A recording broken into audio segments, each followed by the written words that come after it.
So I guess we've had 2 practices since the last visit.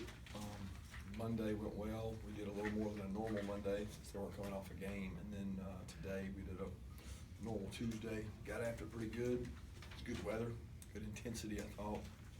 Kids are eager to practice and even a little bit chippy, so it was good. They were thudding and popping, and got most of our game plan in.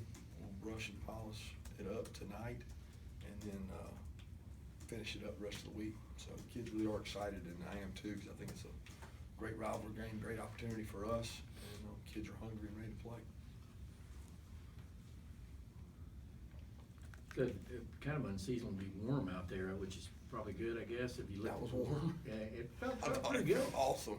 I Yeah. guess we've had such a hot season that it Yeah. feels great. I don't know what it was today, 78, 79. I mean, to me, hot right now is in the 90s. Anything in the 80s, I'm fired up about, because it's been really a hot year to me. And then, like, last week was really hot, I thought, for off-week practices. But it was cool today. They didn't get us winded. It looked like Ledbetter was getting a lot of work with the one defense at that defensive end. I know he was slated to be a starter for you earlier in the year, and I know you guys think a lot of him. Is he getting into that playing form that you guys expected, kind of back in the spring and coming in the summer? Yeah, he never really lost that form because he was working with us, and he was working with the scout team. Like I said, he did a good job with them. I mean, he is a starter in certain personnel groupings. So if you saw him out there with the ones, if they're in a certain personnel grouping, he's a starter. If they're in a different personnel grouping, then he's not. But he has a different trait than most of our guys, because he has some twitch. He's fast twitch, and he's quick. He's more explosive. He's what more people are playing with now, and instead of just the big guys. So he gives us a kind of a good change up. What's the challenge like of affecting a quarterback like Luke Del Rio, especially behind the offensive line that Florida's got? Yeah, I don't know that you really, I mean, me knowing the kid personally, you always try to affect the quarterback and disrupt the pocket and do those things. He's not really affected. He's been standing behind a pocket all his life, and he's seen quarterbacks take hits, and he's a very intelligent, understands where to go to the ball. As soon as he sees the coverage, he knows where to go. And he's taking some shots on film where people coming free at him, and he holds in the pocket and throws the ball well. So I think, you affect him by batting balls, trying to change up coverage, but you're not going to affect him just by hitting him, because he's a tough kid. How much is intangible being a coach or something play into somebody like Del Rio or what he's able to do? Yeah, I mean, it's tremendous help as far as knowing what they want to do. They've got a pro-style scheme at Florida, and he's come in and allowed them to do the things they really wanted to do.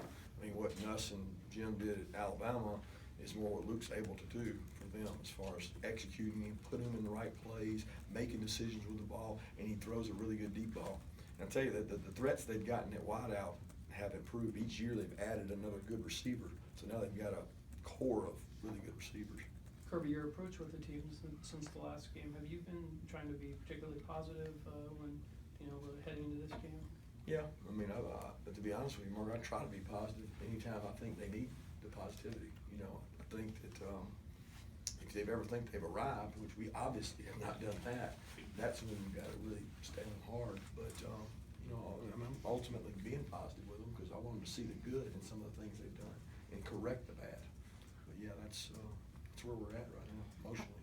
How hard do you drive home that message that you guys haven't played a full game yet, you haven't really put it all together yet, and try to keep that on their minds so they still have that to kind of play toward?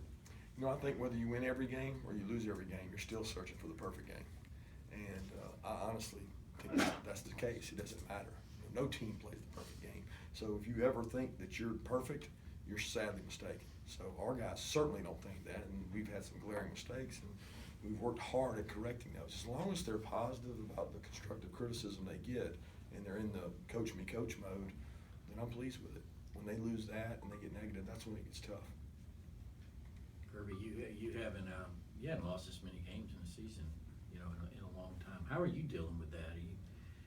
I play coach of the Dolphins. That was a long time ago too. I don't know how many we lost the first year at Alabama, but it was, I don't know, 5, 6. I don't remember how many it was, but yeah, I don't really get into that. I don't think about that much. I'm really focused on what we can do as a staff to make our players play the best. And that's ultimately what you're charged with, get the most out of each team you have.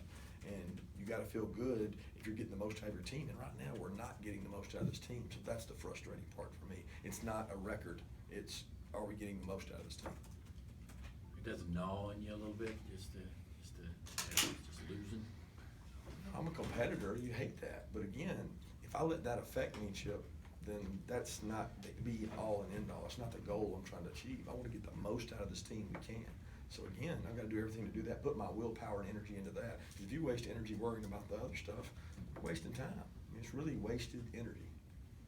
DeAndre Baker is out there running around a little bit. How has he been full go, and what do you guys anticipate for Saturday? Well, what did you think? I mean, you watched him, right? Yeah, he looked a little.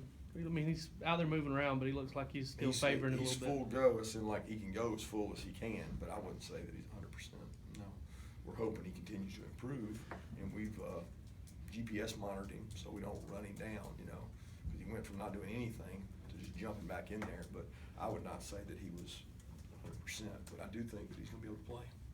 What makes Tabor, Wilson, and May so tough? They're good.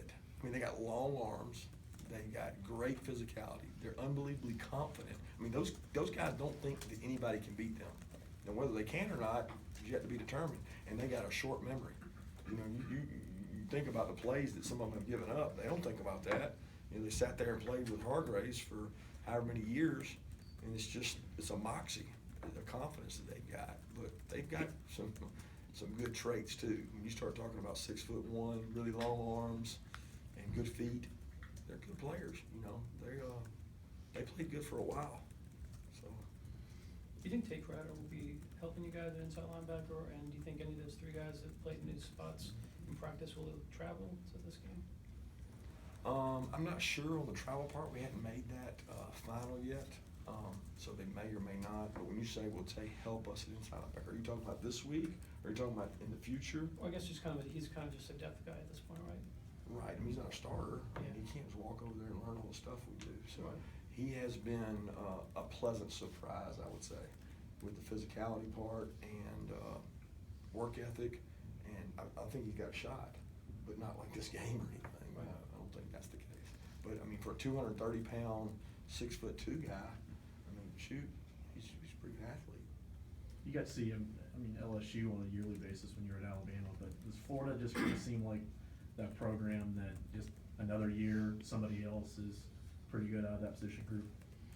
As far as what position? Defensive backs. Defensive backs. Yeah, they kind of just do it over and over. I mean, they recruit good players. I mean, those players, I don't know, maybe they don't know if Muschamp signed those guys or they got there when Jim got there. But, you know, those were really good players that we all recruited. I mean, we all recruited May. We all recruited Wilson. We all recruited Tabor. And they're all there. So they're pretty sporty. How does McKenzie handle other teams doing more game planning for him now as opposed to early in the season? I don't think he can do a lot about that, you know. I mean, I think he's got to focus on what he's got to do well, and we've got to find ways to get him the ball. I think you're always trying to be creative offensively to get him the ball a different way, so maybe they're not expecting it, you know. But I do think people are aware of him now, but there's a lot of other skill sets he has that we got to get the most out of, like the punt returning and things like that. Okay, your record is what it is, and in terms of relative to playing for the championship and all that. Is there something to be said for being desperate, and can you take a few more chances, play a little differently, nothing to lose when you're in the situation that you are going into this game in particular? I certainly think you can do that. I mean, I'm not looking at it like we're desperate or anything like that. I think that, you know, maybe they play uptight. You know, they're the ones who they lose. Tennessee gets them. You know, I mean, it's one of those deals. But we're really not focused on that as much as we are trying to play our best game. And I think that if we play our best game, then we've got every opportunity to win this game. And that's the sole purpose of every meeting and every practice is to play our best game. Florida's offensive line has allowed the 12th fewest sacks in college football. What do those 300-pound linemen do so well to throw off the defensive line? They get in the way. I mean, they get in between you and the quarterback, and they really do a good job. I mean, they've improved because you look at what they did last year, and they got so much negativity about the sacks and the pressures that they got a quarterback in there now who's making decisions. He understands the protection. He knows where to throw the ball. So it is the offensive line, and I want to give them credit, but a lot of that has to do with that quarterback. Because the quarterback's dictating where the ball's going, and he's not holding the ball. Where's Florida's running game in your mind right now from what you've seen on film? Vastly improved over last year and improving this year, meaning they've gotten more backs and they've got backs playing a lot better. You know, they've got like 4 or 5 backs that are starting to play. They used to have to stick all kinds of people in the backfield. They don't do that now. They give it to their backs and they just lean on you. I mean, they're so big and so massive up front. They literally just lean on you enough and they get movement, and they've been able to run the ball successfully.